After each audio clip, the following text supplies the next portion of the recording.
It all started on a Wednesday morning, a day I was sure would be like any other.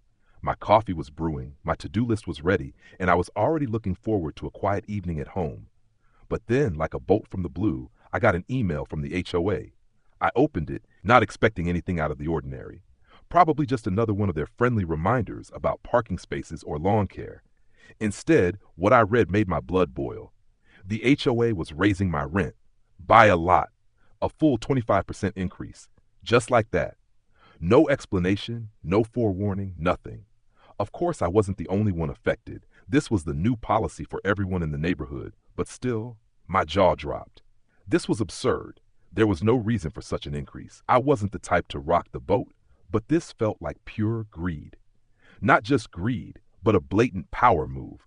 The HOA had never been a shining example of fairness, but now they were crossing a line. I spent the rest of the day trying to wrap my head around it. How could they do this? I hadn't even had any issues with the HOA before. Sure, they were a pain in the neck sometimes, demanding ridiculous things, like making sure our grass was always the right shade of green and our mailboxes were on brand. But this was next level. A 25% hike? For no reason? It felt like they were trying to squeeze every penny out of people for no other purpose than to flex their power. But I wasn't going down without a fight. The next day, I emailed them back, asking for clarification. Surely, there must have been some mistake, right? It was a polite inquiry, nothing too confrontational. But I made my point clear. This hike was excessive, and I wasn't going to just roll over and take it. I expected to hear back in a day or two. Instead, I heard nothing for a week. Not a word. Frustrated, I made the decision to show up at their office in person. The building was your typical HOA headquarters. Small, stiff, and unwelcoming, decorated with unnecessary amounts of beige and far too many fake plants. Inside, I was greeted by the HOA secretary, a woman named Janet, who looked like she had been working there longer than anyone cared to admit. She didn't even look up from her computer as I explained the issue. "Yeah, I don't know what to tell you," she said, finally glancing up. "The new policy is final. The board already approved it. If you don't want to comply, well, that's your choice. But the consequences will be unpleasant. Unpleasant." That was the word she used. She said it like she was doing me a favor by warning me. It was clear I was dealing with people who didn't understand how to treat others like human beings.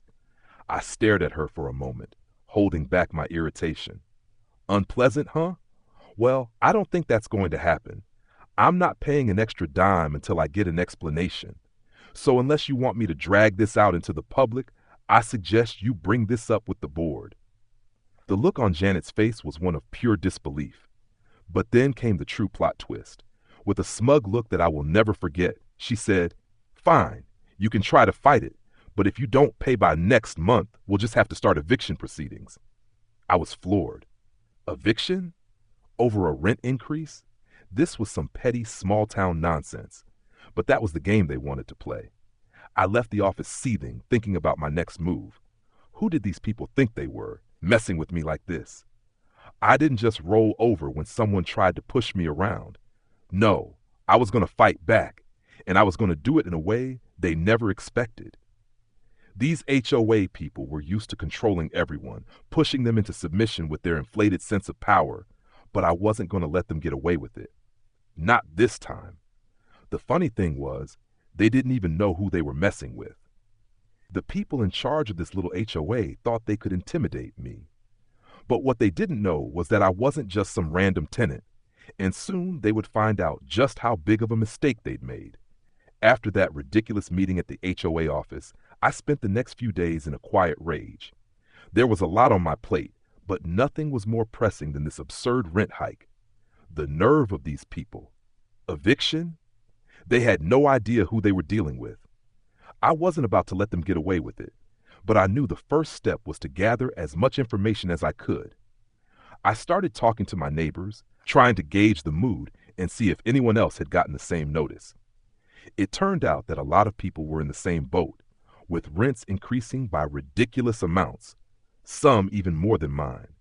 But none of them seemed ready to fight back. They were all too afraid to rock the boat. As I talked to more people, I realized that the HOA had been running the neighborhood like a dictatorship for years. Sure, they'd always made rules about lawn care and parking, but the rent hikes? This was the first time they pulled a stunt like this. The more I heard, the more I was convinced that something fishy was going on. This wasn't just about rent increases, it was about power, about control. The HOA was flexing their muscles to see how far they could push before anyone pushed back. But who was behind it all? Who had the guts to impose these changes? It was clear that the real power wasn't in the hands of Janet or any of the low-level staff. No, the masterminds were the board members. I needed to get to the bottom of this, but I didn't want to go in blind. If I was going to make a move, it needed to be calculated. I decided to dig into the backgrounds of the board members. With some quiet inquiries and a bit of social media snooping, I found out some juicy details. They weren't just your average people looking to enforce rules. They were a bunch of wealthy, arrogant individuals who saw this neighborhood as their personal playground. The board president, a woman named Karen, yes, it was almost too perfect, was the worst of them all. She had been with the HOA for over a decade, and she was notorious for making everyone's life miserable. If there was anyone who thought they could bully me, it was her. But what could I do? They had the power to make my life difficult, and they had already started making threats. Eviction was on the table, and I wasn't sure how much time I had before they made good on that promise. I wasn't just going to sit around and wait for them to pull the trigger. I needed leverage. I went back to my apartment and started making some calls. I wasn't going to play this game by their rules. I was going to turn the tables on them, but I needed a way to get inside information, something they couldn't ignore. I spent hours on the phone tracking down people who had worked for the HOA in the past or had any dirt on Karen and her cronies. And then it hit me. I had a connection, one I had almost forgotten about. My college pal Chris was now the governor of the state. We hadn't kept in touch much after graduation, but I knew him well enough to reach out. He was a few years younger than me, but he'd always been the type to rise to the top, even back in school. Now, he was one of the most powerful people in the state. Surely, if anyone could make the HOA back down, it was him. I hesitated for a moment, unsure of how this would go. I didn't want to seem like I was taking advantage of his position. But then I remembered what these people were doing.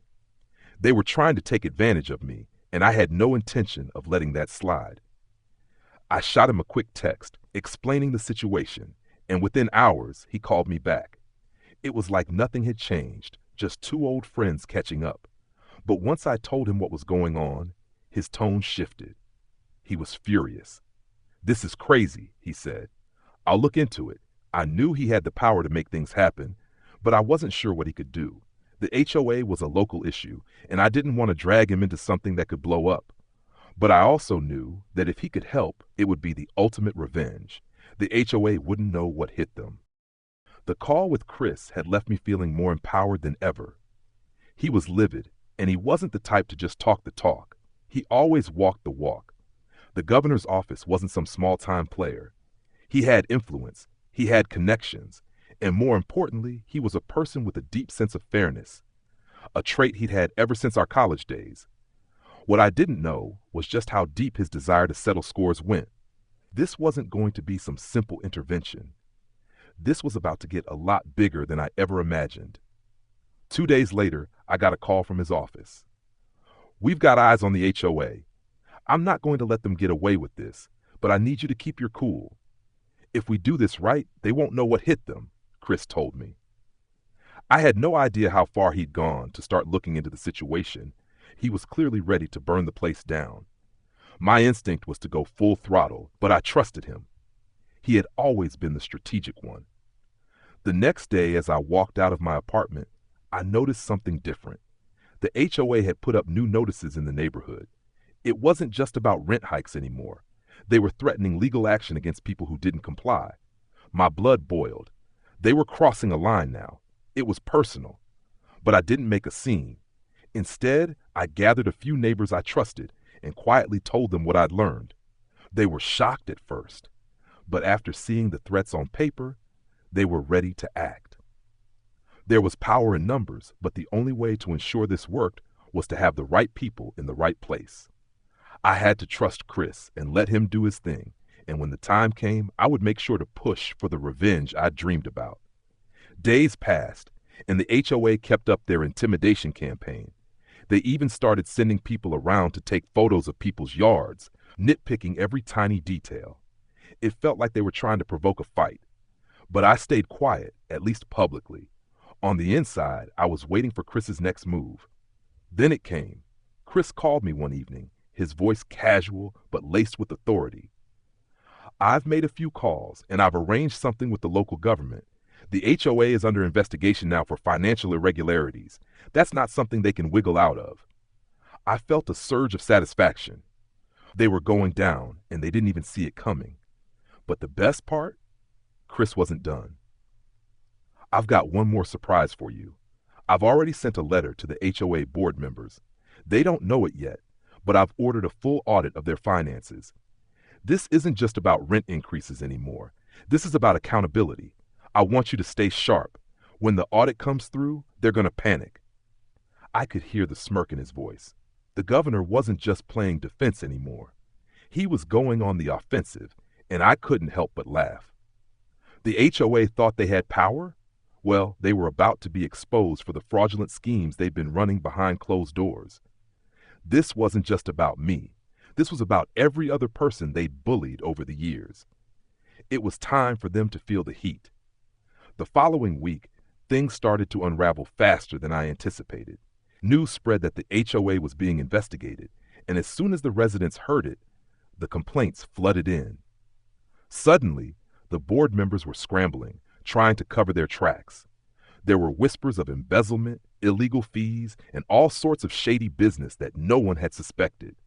People started coming forward with their own stories of unfair treatment, and the HOA's carefully constructed empire was beginning to crumble. Meanwhile, I kept a low profile. I didn't want to reveal too much just yet. It was tempting to confront Karen or any of the other board members, but I knew that would be premature. The real fun would come when the moment was right, and that moment came quicker than I expected.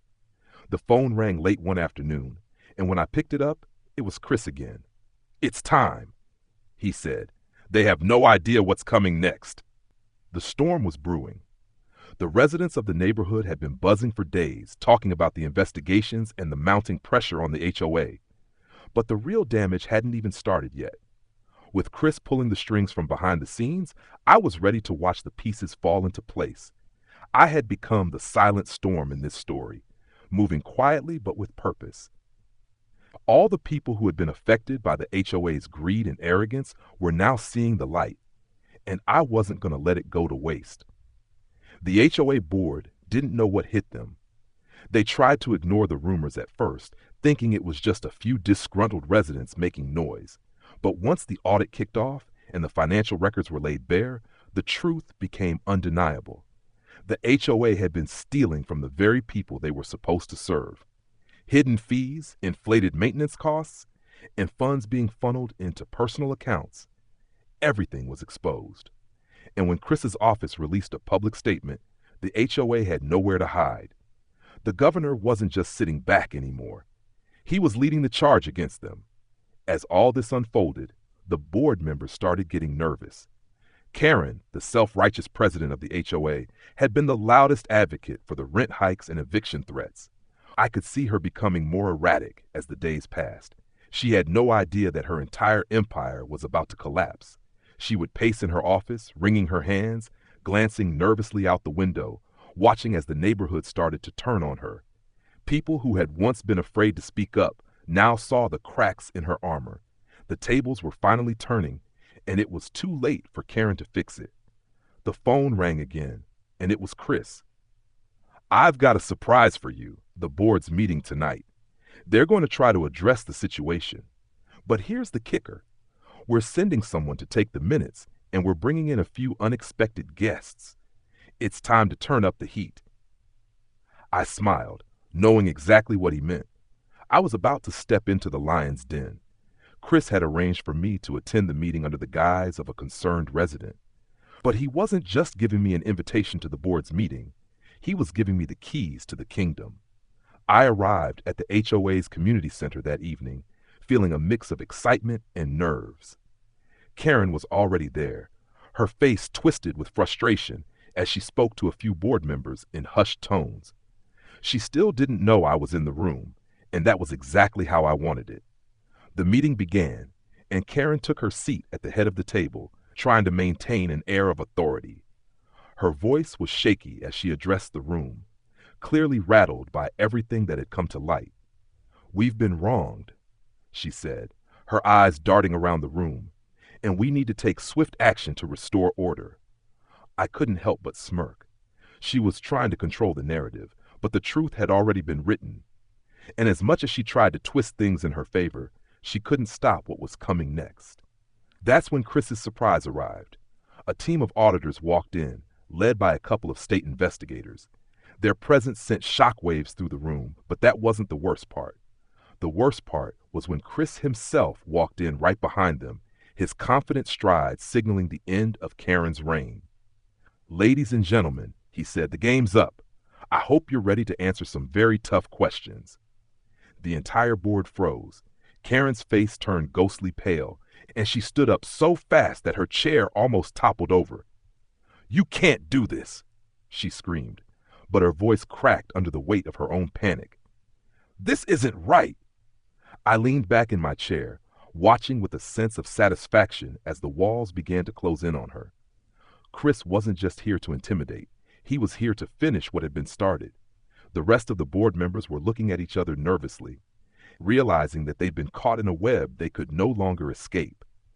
As Chris began to lay out the facts of the audit, Karen tried to interrupt him, but it was no use. She was already outmatched. Every time she spoke, Chris responded with an undeniable truth, backing it up with evidence from the audit. The room was tense, but I felt a calmness wash over me. This was happening, and there was no turning back. By the end of the meeting, Karen was no longer the powerful president she once was.